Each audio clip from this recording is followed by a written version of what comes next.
Je suis papa du management bienveillant. Ouais. Et en fait, je le résume pour les managers, ils n'ont même pas besoin d'acheter mes livres. Ça se résume en une phrase. Ne jamais faire à ses collaborateurs et collaboratrices quelque chose qu'on n'aimerait pas que son propre manager fasse.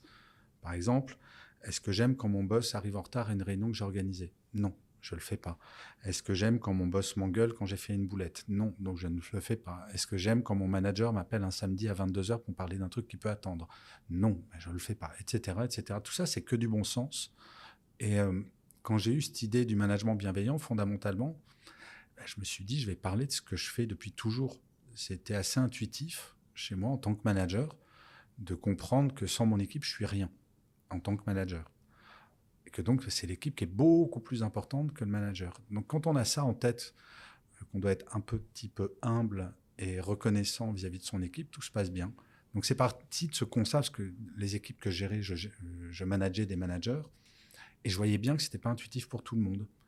Et je me suis dit, peut-être que ça vaudrait le coup d'en faire un livre.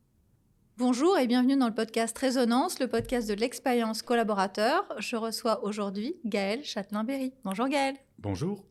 Ravie de t'avoir parmi nous, surtout que c'est une deuxième. Je ne vous dirai pas tout, mais c'est une deuxième.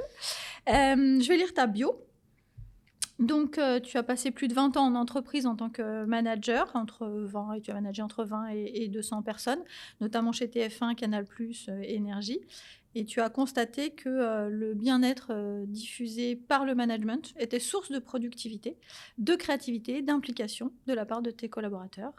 Depuis plus de 6 ans maintenant, tu écris, tu fais des conférences pour faire évoluer le management, justement en intégrant la notion de bienveillance qui t'est chère, pour arriver au feel-good management. On va développer probablement ça.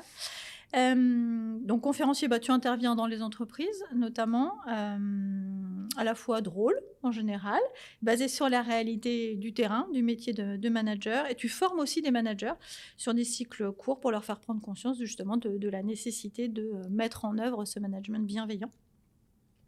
Tu es l'auteur du livre « Mon boss est nul, mais je le soigne », notamment, parce que tu as sorti d'autres livres. Celui-ci était sorti en 2017. Il avait été classé rapidement numéro 1 des ventes des livres de management. Depuis, tu publies 1 ou 2 livres chaque année, avec comme objectif de rendre le quotidien en entreprise plus agréable.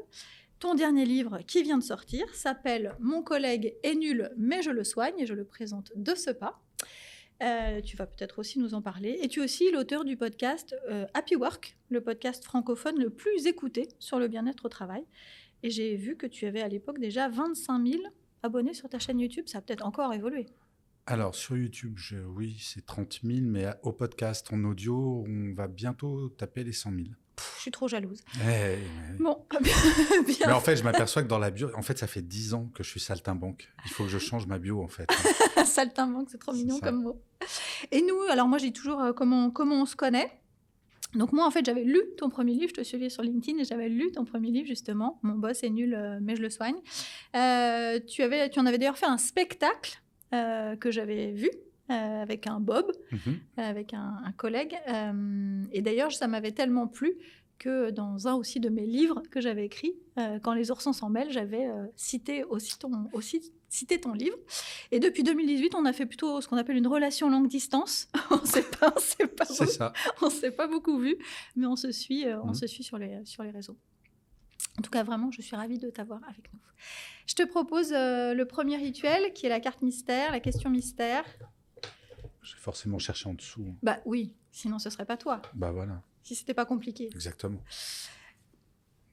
Qu'est-ce qui te donne de l'espoir ? Qu'est-ce qui me donne de l'espoir ? Tout. En fait, je suis fondamentalement optimiste, donc même la notion d'espoir en fait, je comprends pas bien le mot. Je trouve que ce mot porte en lui tout le négatif qu'on peut avoir en termes de regard sur sa vie au quotidien. Là, je parle très auto-centré. Oui, bien sûr. Mais il n'y a rien qui me donne de l'espoir parce que il n'y a rien qui potentiellement ne me désespère. Donc, je ne comprends pas votre question. Non, mais c'est vrai. Non, c'est très joliment dit. Non, mais la réponse est très claire. J'ai une très belle vie et tout va bien. Et j'essaye de vivre de façon la plus positive possible. Merci. On est dans le podcast de l'expérience collaborateur. Donc, si je te demande ta définition de l'expérience collaborateur, qu'est-ce que tu me dirais ? Pour moi, c'est tout ce qui fait qu'un salarié va venir quotidiennement en étant content de venir, en trouvant du sens à son travail, en finissant sa journée dans le même état physique et psychologique que quand il est arrivé le matin. C'est tous ces éléments qui vont faire, quand on parle de notre taf à notre famille ou à nos proches, on se dit « il est super mon boulot ». Il est super. On va parler notamment de management, puisque c'est quand même c'est ton fil conducteur. Quel conseil tu donnerais au jeune toi Oh mon Dieu. Au plus jeune toi, allez, quand tu as commencé ta carrière de manager, avec le recul que tu as sur cette expérience de manager, quel conseil tu donnerais? Détends-toi. Ok. Non, mais c'est vrai, c'est parfois les gens, quand ils deviennent managers, ils ont l'impression qu'il va y avoir une pression énorme, ce qui est vrai, dans l'absolu, il y a plus de pression, mais on ne gère que de l'humain, on ne sauve pas de vie. Donc voilà, c'est de prendre de la distance suffisamment pour ne pas se stresser du fait de la responsabilité. Se détendre. Ok, bon conseil. Toi, tu es un pionnier du feel-good management, hein, j'en parlais tout à l'heure. C'est quoi pour toi? C'est quoi le concept en fait du feel-good management? Comment tu l'as mis en œuvre, toi, peut-être, dans tes équipes? Plus exactement, ça, moi, je suis papa du management bienveillant. Ouais. Et en fait, je le résume pour les managers, ils n'ont même pas besoin d'acheter mes livres, ça se résume en une phrase. Ne jamais faire à ses collaborateurs et collaboratrices quelque chose qu'on n'aimerait pas que son propre manager fasse. Par exemple, est-ce que j'aime quand mon boss arrive en retard à une réunion que j'ai organisée? Non, je ne le fais pas. Est-ce que j'aime quand mon boss m'engueule quand j'ai fait une boulette? Non, donc je ne le fais pas. Est-ce que j'aime quand mon manager m'appelle un samedi à 22h pour me parler d'un truc qui peut attendre? Non, je ne le fais pas, etc., etc. Tout ça, c'est que du bon sens. Et quand j'ai eu cette idée du management bienveillant, fondamentalement, je me suis dit, je vais parler de ce que je fais depuis toujours. C'était assez intuitif chez moi en tant que manager de comprendre que sans mon équipe, je suis rien en tant que manager. Et que donc, c'est l'équipe qui est beaucoup plus importante que le manager. Donc, quand on a ça en tête, qu'on doit être un petit peu humble et reconnaissant vis-à-vis de son équipe, tout se passe bien. Donc, c'est parti de ce constat, parce que les équipes que je gérais, je manageais des managers, et je voyais bien que ce n'était pas intuitif pour tout le monde. Et je me suis dit, peut-être que ça vaudrait le coup d'en faire un livre, puis des conférences, puis un podcast. Et toi-même, c'était quoi ta manière d'accompagner ces managers? Mais déjà, la première chose, c'était vraiment de leur faire prendre conscience qu'ils ne sauvaient pas de vie. C'est tout bête, hein. Mais moi, j'ai été dans les médias pendant 20 ans. Et ça, c'était Patrick Lelay qui disait ça. Chez TF1, il disait, mais on ne sauve pas de vie. Et c'était pas le bonhomme le plus drôle de la planète, hein. Mais pour autant, il nous rappelait toujours, arrêtez de stresser, on ne sauve pas de vie. Et à partir du moment où on encadre des gens, leur faire comprendre que quoi qu'ils fassent, quoi qu'ils essayent, il y aura une solution et que, enfin voilà, ils ont le droit de faire des boulettes, c'est pas très grave. Les gens qui se trompent jamais, généralement, sont des gens qui n'essayent rien. Donc, non, mais dans ma carrière de manager, c'est ça que j'ai vraiment aimé. Je crois que les gens qui travaillaient pour moi m'ont considéré comme plutôt un bon manager, parce qu'à chaque fois que je changeais de boulot, ils voulaient me suivre. Donc, je me dis, bon, a priori, je suis plutôt dans la bonne direction. C'est un bon signe. Je pense qu'au cours de ta carrière, tu as été quand même témoin de changements dans le management. C'est quoi les transfos les plus significatives que tu as pu voir? Alors, en fait, la transformation la plus significative que je constate là, et c'est très cynique, mais c'est très français, c'est parce que le chômage de masse est derrière nous. C'est-à-dire que pour les moins de 35 ans, on est au plein emploi dans les grandes agglomérations, pour les gens qui ont Bac+2 et plus, et qu'en fait, les entreprises comprennent enfin que, non, les salariés, c'est pas acquis. Moi, je fais partie de cette génération qui a pu entendre cette phrase, si t'es pas content, il y en a 10 qui veulent ton boulot. Maintenant, les managers, ils entendent de plus en plus la phrase suivante, mais si tu me reparles encore une fois comme ça, il y en a 10 qui veulent me recruter. Et donc, le management change, mais pas par bonté d'âme ni par humanisme. Malheureusement, je le regrette, mais ça fait bientôt 10 ans que je prône ça. Qu'est-ce que j'ai pas entendu quand j'ai commencé à parler de management bienveillant? Mes anciens collègues se moquaient de moi, parce que la bienveillance n'avait pas lieu d'être. On devait être un manager dur, sans émotion. Sauf que maintenant, les boîtes réalisent et notamment des très grands groupes, que des jeunes diplômés démissionnent pendant leur période d'essai, parce qu'ils disent, mais d'où tu me fais une réunion le vendredi à 19h, en fait? T'es un grand malade. Et donc, ce changement de paradigme, c'est juste parce que les boîtes réalisent qu'elles n'ont pas le choix. Malheureusement, ce n'est pas par humanisme. C'est décevant, tellement décevant. C'est décevant, mais à la fois, c'est très français. On a commencé à parler de qualité de vie au travail. Il aura fallu la vague de suicides chez Renault et chez France Télécom en 2008 pour qu'on réalise enfin qu'il faut prendre soin des salariés. Ce qui est quand même un truc consternant. Et quand les gens disent « ouais, c'est bisounours », même, je vais faire un peu d'histoire, Adam Smith, premier théoricien du capitalisme au XVIIIe siècle, expliquait que les chefs d'atelier devaient non seulement payer pour la santé de ses ouvriers, et payer pour les études des enfants de ses ouvriers pour préparer la génération d'après. C'est-à-dire qu'au XVIIIe siècle, le premier théoricien du capitalisme invente la sécurité sociale quand même et explique qu'il faut prendre soin de ses ouvriers. Donc il n'y a rien de nouveau. On l'a juste oublié pendant presque 40 ans en France parce qu'on a connu depuis 83-84 une période de chômage de masse. Alors les plus jeunes ne s'en rappellent pas, mais on a connu du chômage à 2 chiffres, y compris pour des bac+5. Donc oui, les paradigmes changent et tant mieux. Et petite anecdote, il y a un patron du CAC 40 qui a osé me dire que « Non mais Gaël, votre truc c'est bien sympa, mais comme la crise va revenir, le chômage va augmenter, on s'en fout de votre truc. » Eh bien malheureusement pour cette personne, j'ai une mauvaise nouvelle, c'est du fait de la pyramide des âges, on connaît maintenant ce que connaît l'Allemagne depuis l'après-guerre. C'est-à-dire que baisse de la natalité, il y a plus de sortants que d'entrants sur le marché du travail. Donc de toute manière, ça va être de plus en plus difficile de recruter. De plus en plus. De toute façon, la attraction ou fidélisation des talents, c'est un sujet pour toutes les boîtes, quelle que soit la taille. Bien sûr. Donc, ce que tu évoques, c'est... Et j'ai une mauvaise nouvelle pour les dirigeants, les dirigeantes et les DRH. Je suis prêt à parier que dans 15 ans, la norme sera la semaine de 4 jours à 32 heures. C'est une évidence. Et je vois même parce que là, quand je dis ça, il y a des dirigeants, des dirigeantes qui disent « Mais Gaël, vous n'y pensez pas, c'est pas possible pour tous les secteurs. » Je connais une très, très grande entreprise du bâtiment qui, sur ses chantiers, commence à tester la semaine de 4 jours à 32 heures sur des chantiers. Et ça marche. Bizarrement, ils n'ont pas de problème de recrutement pour les meilleurs plâtriers, pour tous les corps de métier. Ils n'ont pas de problème pour recruter. Alors que leurs petits copains galèrent comme des fous. C'est un critère pour la marque employeur. Toutes ces actions-là, en termes d'attraction, en tout cas des talents, c'est sûr que... C'est un vrai sujet, et toutes les actions un peu marquantes et qui vont profiter à la qualité de vie, parce que ce que vivent les gens aujourd'hui, effectivement, c'est ce côté, en fait, ils veulent avoir une expérience de vie et de travail qui soit quand même en rapport, et du coup, qu'elle soit la meilleure possible. Il y a un changement complet de paradigme. Ma génération, donc ceux qui ont commencé à travailler au siècle dernier, donc ce qui n'est pas ton cas, bien entendu. Bien entendu. Notre travail passait avant notre vie perso. Maintenant, c'est l'exact inverse. C'est vrai. Et je ne parle même pas de la génération de nos parents, où là, c'était encore plus le cas. Mais ce changement de paradigme, c'est parce que nous, justement, on fait partie d'une génération où nos parents nous ont élevés dans l'amour de l'entreprise et du travail. On a connu la crise et plein de trucs où on s'est dit, mais en fait, on s'est fait avoir dans cette affaire. Pourquoi est-ce que je donnerais tout à une boîte qui peut me licencier, où il peut y avoir de la violence, qu'elle soit physique ou psychologique?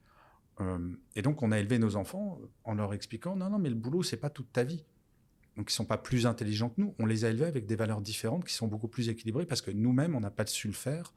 Ou en tout cas, ça nous a pris un peu plus de temps. Il leur a fallu qu'on fasse un burn-out, qu'on se fasse virer, pour comprendre que peut-être que mon point d'accroche fondamental, c'est ma vie perso et pas forcément ma vie pro.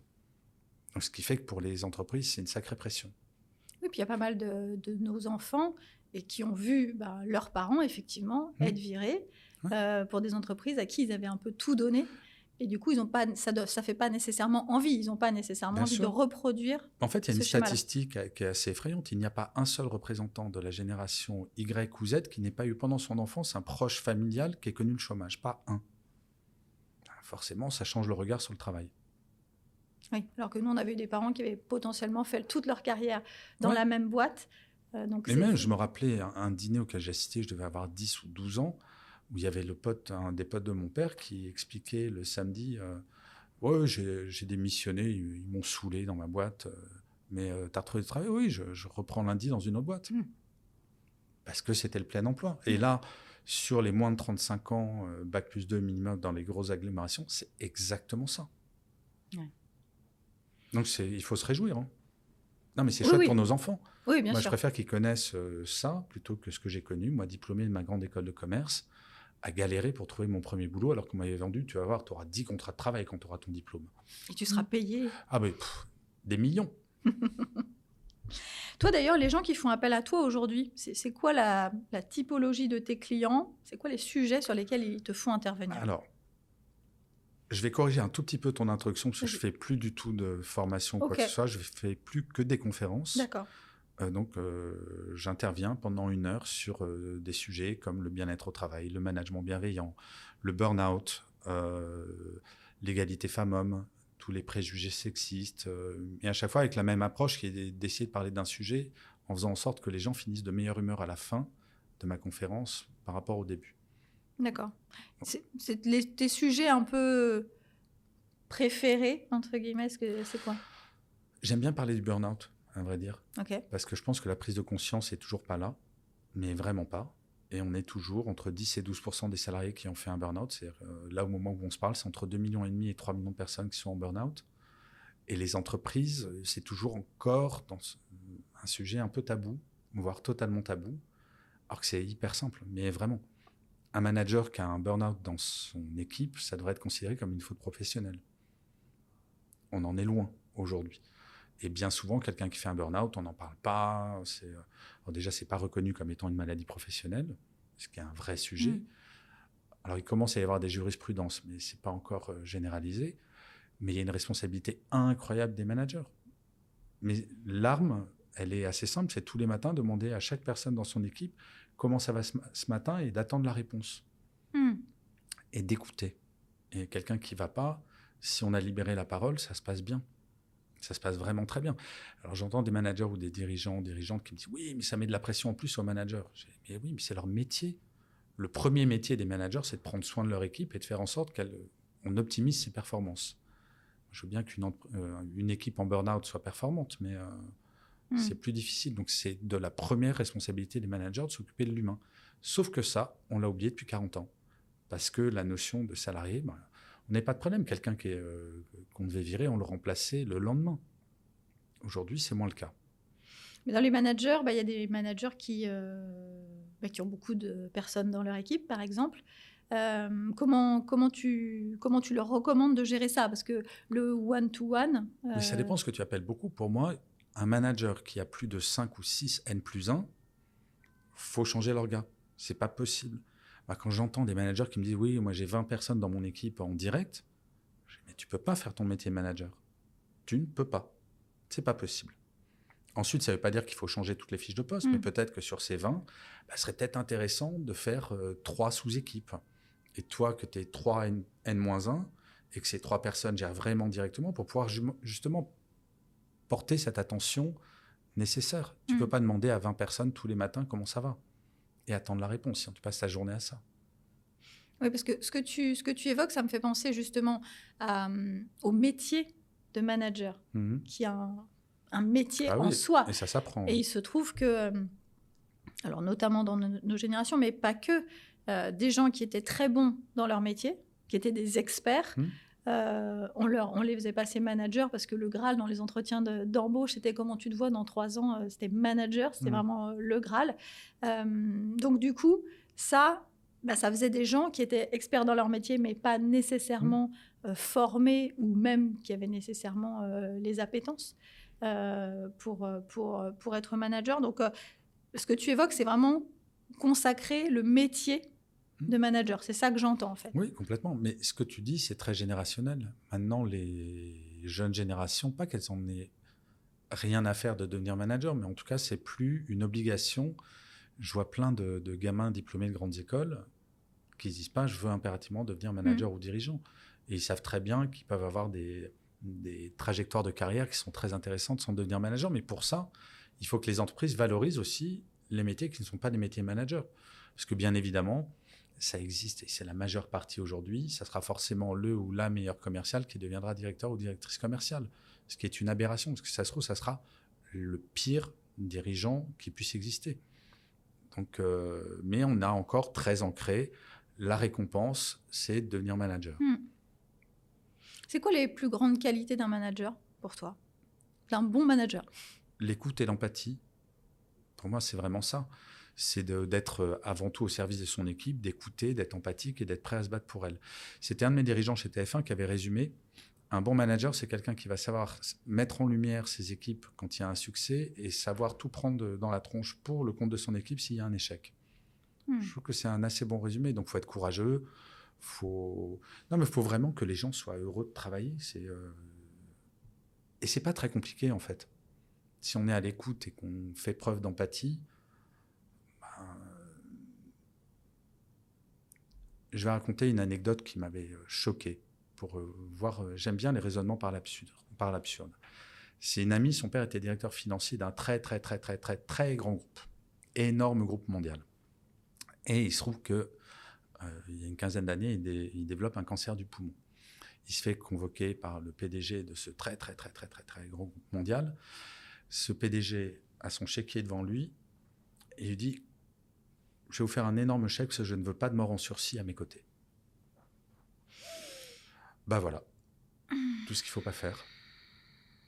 Et c'est terrible. C'est-à-dire que le cynisme avait sa place au siècle dernier, parce que c'était très cynique, le monde de l'entreprise, et notamment en France. Il n'y a pas de mystère, si on est numéro 2 mondial du burn-out, c'est bien parce que l'humain, on l'a abandonné totalement pendant 40 ans. Mais ce qui n'est pas historiquement en France, ça n'a pas toujours été le cas. Le paternalisme à la française, ça a été développé au 19e siècle dans des entreprises comme Michelin, et l'héritage chez Michelin, alors ça s'est maintenant transformé en bienveillance, mais c'est exactement la même chose. Donc, ce n'est pas nouveau. On a lâché l'affaire pendant 40 ans, avec la financiarisation de l'économie, avec la crise qu'on a connue en France sur le marché de l'emploi pendant des décennies, et par un cynisme qui est absolument terrible. Et là, j'ai l'impression qu'il y a certains dirigeants et dirigeantes qui découvrent qu'une entreprise sans être humain, ça n'existe pas. Richard Branson, le fondateur de Virgin, mais il y a déjà 20 ans, il disait, si vous voulez que vos salariés prennent soin de votre entreprise, prenez soin de vos salariés. En France, on est une petite île de résistants au bien-être au travail. J'ai quand même l'impression que ça fait quand même plusieurs années qu'on en entend davantage parler, qu'il y a quand même plus d'action. Oui, on entend parler, mais il y a encore... Changer la culture d'entreprise d'une boîte de plus de 100 000 personnes, c'est compliqué. Et tant que les managers de ma génération ne seront pas à la retraite, ça sera compliqué, parce qu'il y a quand même des bonnes têtes de pioche, comme moi. Non, mais je m'inclus dedans. Ce n'est pas un reproche vis-à-vis de la fonction de manager. Quand on a managé pendant 30 ans, d'une certaine manière, c'est compliqué de passer de blanc à noir ou de noir à blanc. Et il y a certains managers dans des grands groupes, ils ne comprennent pas. Une autre anecdote, dans un grand groupe de luxe, un manager un directeur général qui cherchait quelqu'un et il passe des entretiens et le DRH, je fais, mais comment ça se fait, quoi? C'est au dernier entretien, c'est toujours avec toi que ça foire, quoi. Il me demande, on va faire une simulation d'entretien et je vais poser des questions comme si j'étais un candidat et on fait un entretien. Et la dernière chose que dit ce directeur général au candidat, c'est bon, chez nous, on est impliqué. C'est le boulot avant toute chose. Et d'ailleurs, moi, ce que j'aime, c'est finir ma semaine avec ma réunion d'équipe que je fais le vendredi à 19h. Oui. Et le type était brillant. C'est pas un idiot, c'est pas un abruti. C'est juste, il n'a pas compris que le monde avait changé. Oui, là, c'est la question, effectivement, qui tue le process. Personne ne voulait venir. Personne. Parce que maintenant, les gens ont le choix. Qu'est-ce qu'un gamin de 30 ans va se... Mais c'est comme, j'entends certains dirigeants ou dirigeantes dire « Oh, le télétravail, c'est fini ». Mais les amis, vous n'avez rien compris. Non seulement c'est pas fini, mais ça va s'amplifier. Parce que si je suis jeune diplômé ou que j'ai moins de 35, 40, allez, on va aller jusqu'à 40 ans. Ne me regarde pas comme ça. Mais si j'ai le choix entre une entreprise qui me propose autant de télétravail que je veux, en imposant... Maintenant, il y a de plus en plus d'entreprises qui font des accords de présentiel. C'est-à-dire, on vous oblige à être présent à minima 5 jours par mois en présentiel. Tout le reste, vous organisez comme vous voulez. Si vous voulez être en présentiel, vous pouvez. Et par contre, ces 5 jours de présentiel, c'est forcément du travail collaboratif. Moi, quand je vois des boîtes qui imposent, par exemple, à des juristes de faire du présentiel pour rédiger des contrats, mais quel est l'intérêt ? Mais tout ça, c'est un changement de culture, c'est un changement d'habitude. Et il ne faut pas blâmer les gens de ma génération. Oui, changer d'habitude, c'est dur. Bon, le changement, l'humain n'aime de toute façon pas trop. Non, c'est clair. Et puis, le télétravail, ça pose quand même d'autres d'autres problèmes. C'est effectivement vertueux pour plein de raisons. Je t'en parlais tout à l'heure, moi aussi j'en bénéficie. Chez Xelia, on a complètement libéralisé le télétravail, donc les gens viennent ou ne viennent pas, enfin vraiment choisissent. Mais pour autant, ça crée d'autres appels d'air, de cohésion, comment on continue à créer du lien, comment on crée le sentiment d'appartenance à la fois à son équipe, à la fois à son entreprise. Pour les managers, comment on manage des gens à distance, qui est presque encore, j'ai l'impression, un autre métier. Toi, comment tu... En fait, je vais répondre à ta question par une question. C'est combien d'entreprises ont repensé le présentiel ? C'est-à-dire sont passés du télétravail qui se posent la question du à quoi sert le présentiel ? Ah oui. Et qui le repensent. Ces entreprises dont je te parle qui imposent 5 jours en présentiel, mais qui disent vous n'êtes pas dans vos bureaux, c'est forcément du travail collaboratif. Venir au bureau pour venir au bureau. J'ai vu à la sortie des confinements, quand on commençait à revenir en entreprise, des gens qui me contactaient pour dire on nous oblige à faire du présentiel et pour faire les réunions d'équipe, on fait une visio entre bureaux. Je dis mais les gars, ça sert à quoi ? Et je rappelle toujours ce chiffre, un salarié français en présentiel, donc quand il vient au bureau, passe en moyenne 1h15 par jour au bureau sur ses réseaux sociaux perso, à scroller sur son TikTok, son Insta ou à regarder des vidéos de petits chats sur YouTube. Donc, il faut désacraliser le présentiel et se poser la question de façon globale. On ne peut pas mettre d'un côté le présentiel et de l'autre côté le distanciel. À partir du moment où un manager se pose la question de à quoi sert l'un et l'autre, il aura moins de problèmes. Alors oui, manager à distance, c'est un peu différent, mais pas tant que ça. Avoir une boucle WhatsApp le matin, si le manager est en distanciel pour dire « Salut les amis, je commence ma journée de travail, j'espère que tout va bien pour vous, bonne journée », c'est pas hyper compliqué. C'est que du bon sens. Et en plus, le management à distance, ça n'a rien de nouveau. Quand on avait des commerciaux itinérants avant le Covid, il fallait bien manager à distance. Donc ça existe, il y a quand même beaucoup de techniques qui existent déjà. Dans tes livres, dans tes conférences, parce que tout à l'heure tu évoquais d'ailleurs que certains se moquaient de toi quand tu parlais de bienveillance, mais toi tu fais beaucoup le lien justement entre bienveillance et performance. C'est quoi les exemples concrets de situations, de choses où tu as pu vraiment mesurer ou qu'on t'a dit la corrélation entre cette bienveillance et la performance qui en a découlé?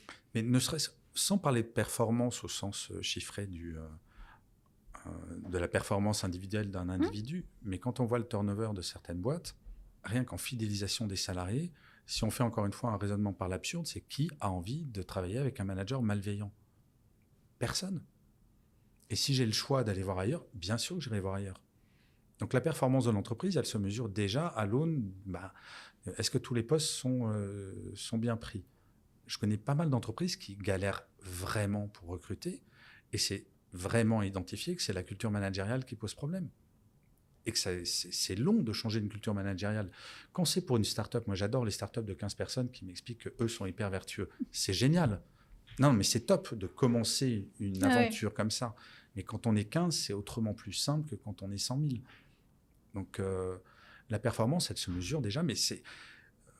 À ma connaissance, ça n'existe pas, mais ça serait bien que, par exemple, dans les grosses entreprises, les managers aient des primes incitatives au turnover le plus bas.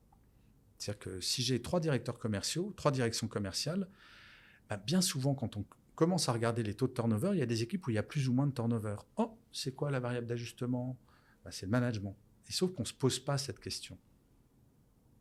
Alors, parfois, je peux donner le sentiment d'être un peu sombre sur le management, mais j'ai une anecdote qui date c'était avant l'été. J'étais devant 400 DRH où je leur pose la question, qui dans cette salle est au courant d'un harceleur moral ou sexuel manager et qui n'est pas viré ou mis à pied pour des raisons politiques ou économiques? Quasiment tout le monde a levé la main. C'est pas acceptable. Et on en connaît toutes et tous.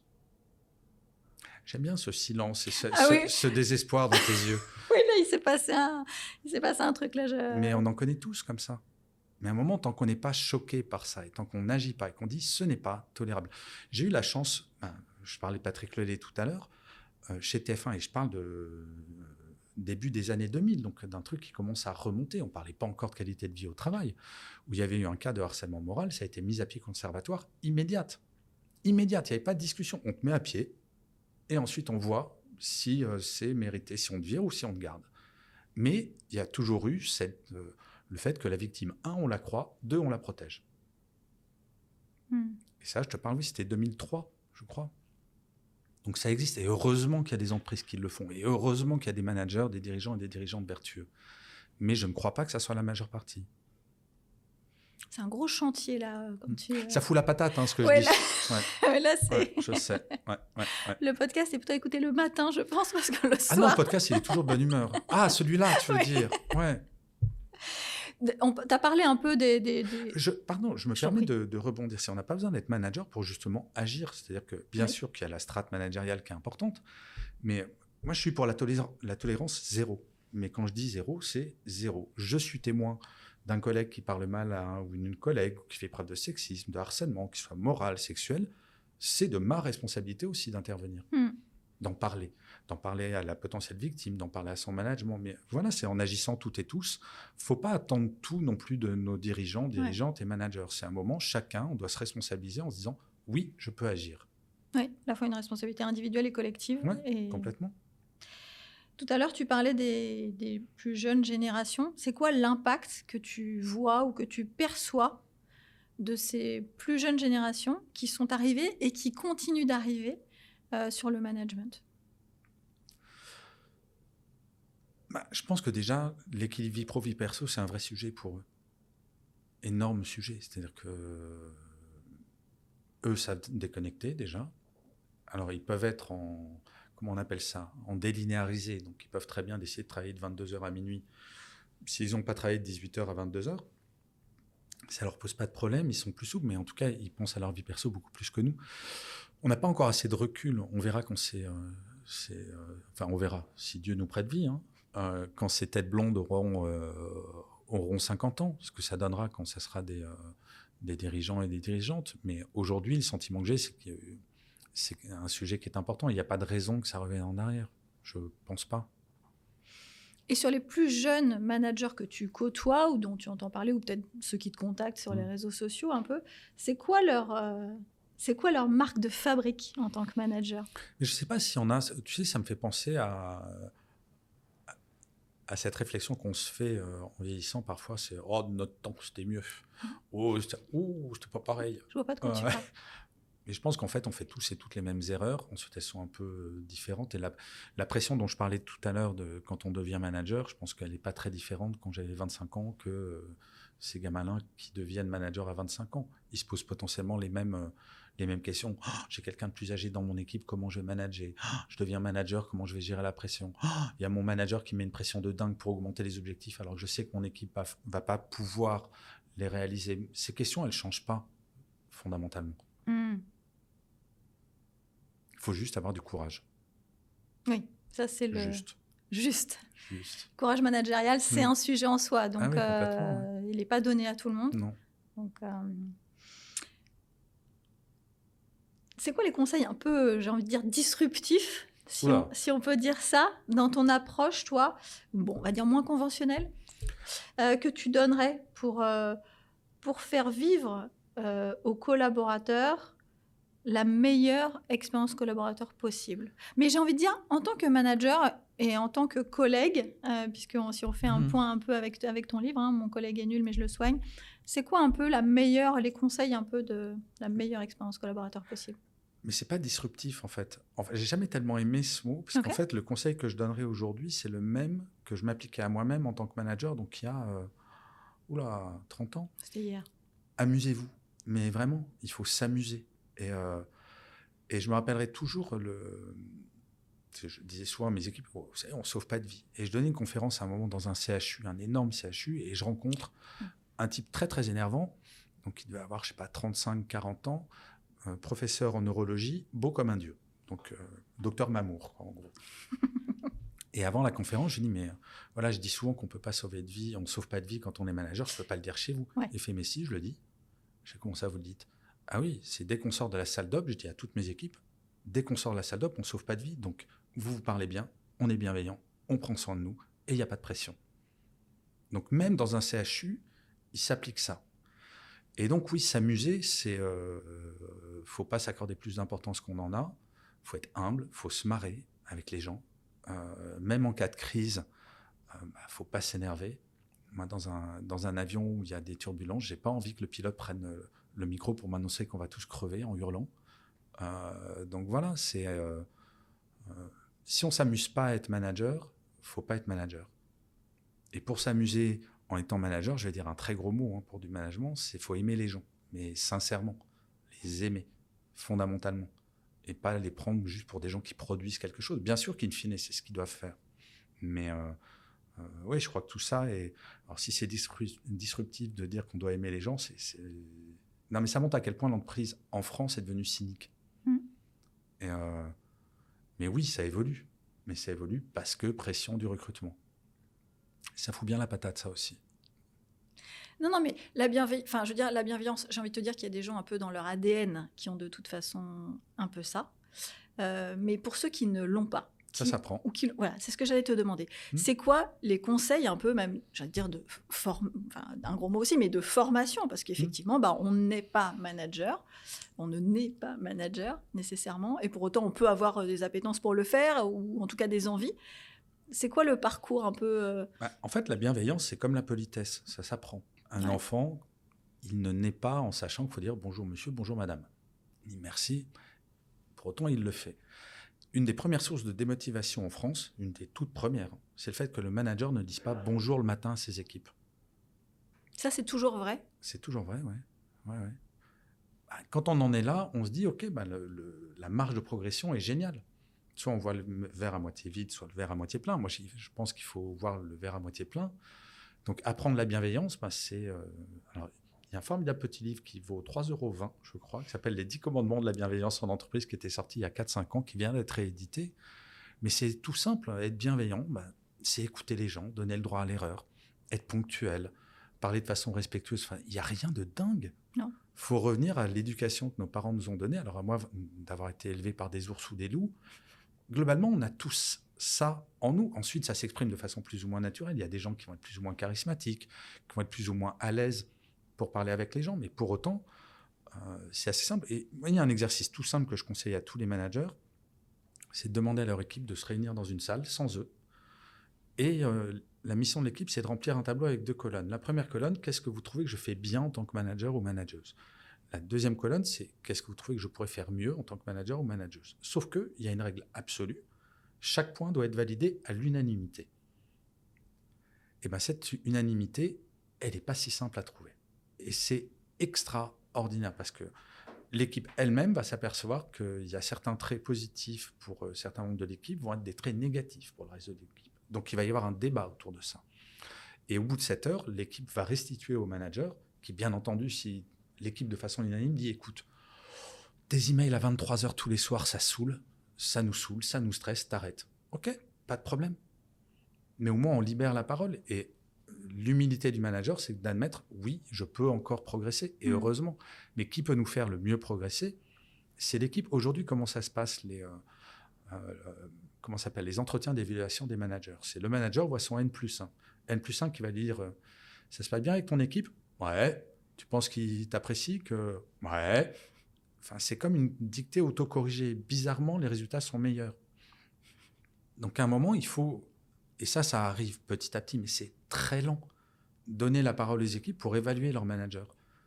Et à la fin de certaines de mes conférences, il y a des dirigeants qui viennent me voir en disant mais si on fait ça, on ouvre la boîte de Pandore. Ouais, c'est classique. Ouais, mais moi, quand quelqu'un me dit ça, je me dis mais comment ça doit être un enfer pour tes équipes? Parce que les salariés ne demandent qu'une chose, c'est que ça se passe bien. Bien sûr. Et c'est quand même beaucoup plus agréable. Donc, libérer la parole, c'est une des clés assez fondamentales. Et dans ce que tu nous partages, il y a quelque chose autour de la culture du feedback, qui est quand même aussi un des aspects globalement, que ce soit entre collègues ou avec son manager ou son N+1 ou son N-1, qui fait... Quand c'est bien fait, ça fait vraiment des miracles. Je peux dire que, vu qu'on parle d'expérience collaborateur, les entreprises qui font évaluer leur manager de façon mensuelle avec 5 questions toutes bêtes tous les mois, et c'est la DRH qui pilote ça, chaque équipe évalue son manager. Alors, les 5 critères peuvent changer selon moi, mais c'est est-ce que votre manager est à votre écoute? Est-ce qu'il est disponible? Est-ce qu'il est bienveillant?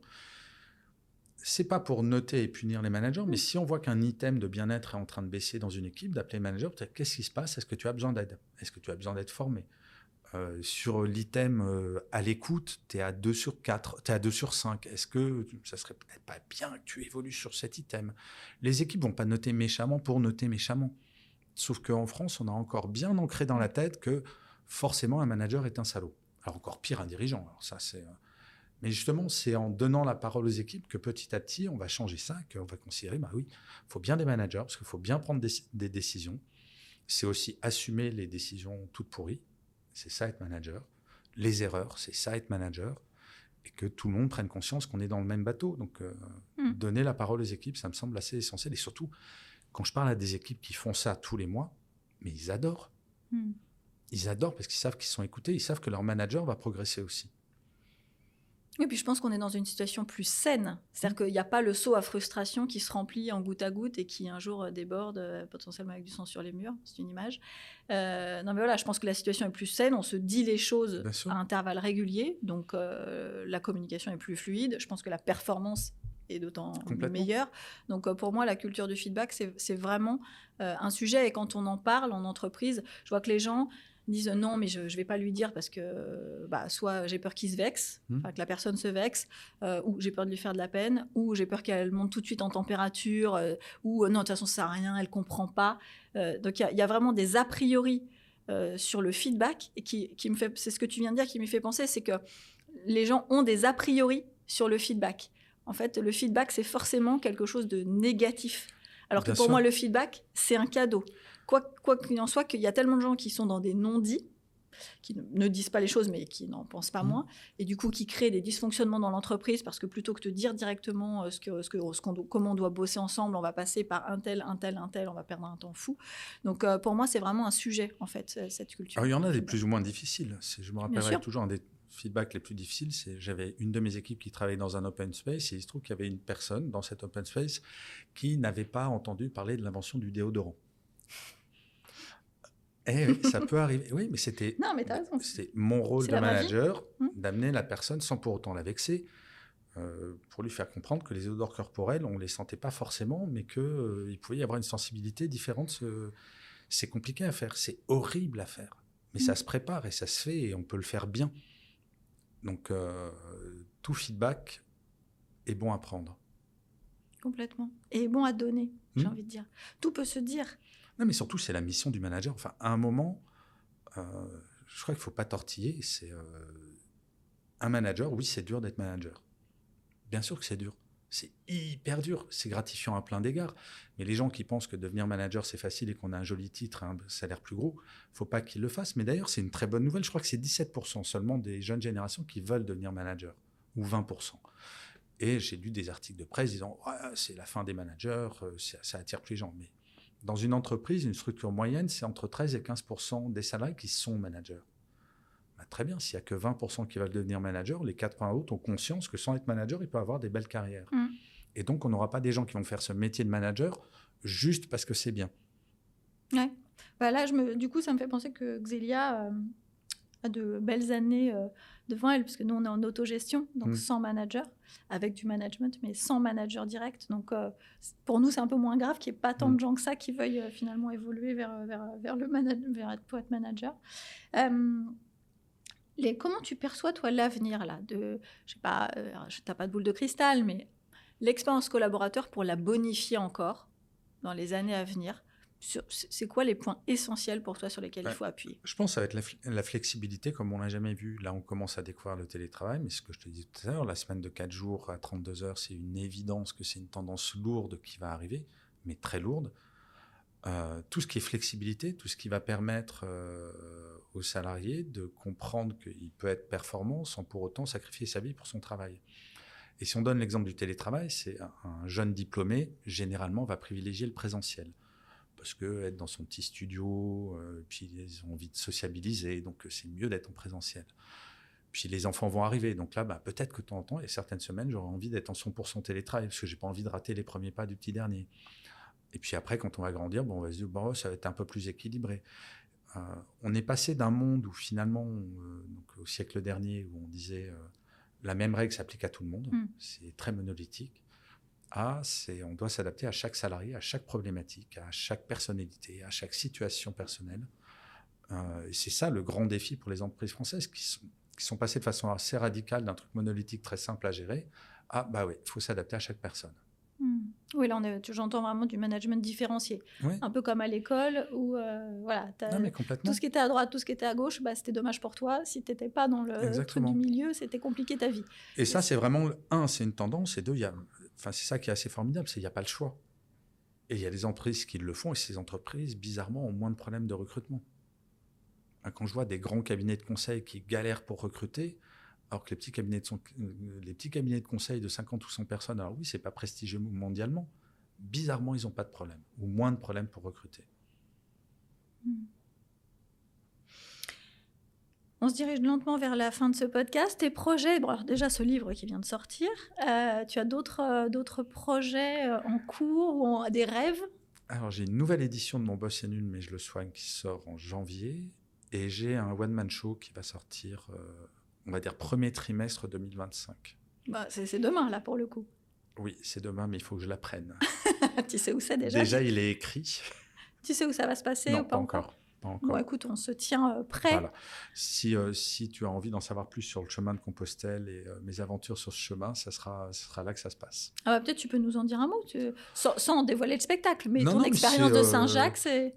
En fait, oui, c'est mon parcours sur Saint-Jacques et de mes rencontres de pèlerins. Donc, je crois que j'ai fait une première lecture en public il y a 3-4 mois où ça donne des clés, c'est plutôt drôle, je tire des petites larmes des gens aussi. Oui, je fais pleurer les gens, je suis pas gentil. Pourquoi ça ne m'étonne pas? Mais non, c'est un spectacle qui se veut à la fois drôle mais touchant et qui parle d'un sujet. C'est un truc qui est dingue avec Saint-Jacques-de-Compostelle, c'est dès que tu dis à quelqu'un j'ai fait Saint-Jacques-de-Compostelle, moi je l'ai fait en entier plusieurs fois, donc j'ai fait une fois le Puy-en-Velay-Saint-Jacques, l'autre fois Paris-Saint-Jacques, donc tout ça en une fois. C'est quand même des grandes distances, mais à chaque fois que tu dis j'ai fait Saint-Jacques, j'adorerais le faire. En fait, moi, ma petite mission avec ce spectacle, c'est tous ces gens qui disent « j'adorerais le faire », qu'ils y aillent. Il faut un peu de temps, là, Saint-Jacques. Non, mais ça peut être par 15 jours. Ça peut être par tranche de 15 jours. Et puis, si tu marches vite, moi, la première fois, j'ai fait mes 1515 km en 36 jours. Donc, oui, ça fait 42 km de moyenne par jour. Quand même. Mais tu n'es pas obligé de même partir une semaine, mais même un week-end. Enfin, voilà, donc, je veux essayer de transmettre la magie de ce chemin. En tout cas, ça donne envie de voir le spectacle et de faire le chemin. Tout à fait. Non, on verra. Mais non, je suis très enthousiaste là-dessus. C'est très cool. La question un peu rituelle aussi de la fin du podcast, c'est qui, toi, tu aimerais entendre dans un futur épisode de Résonance? Alors, je pense à Céline Thomas, qui parle aussi de bienveillance, qui est une grosse influenceuse sur LinkedIn et qui aura, je pense, des choses intéressantes à te raconter. Pique ma curiosité. Gaëlle, merci beaucoup d'être venu dans Résonance. Ça m'a fait plaisir de te revoir après cette relation de longue distance. Merci à tous de nous avoir suivis et à très bientôt dans un épisode de Résonance. Au revoir.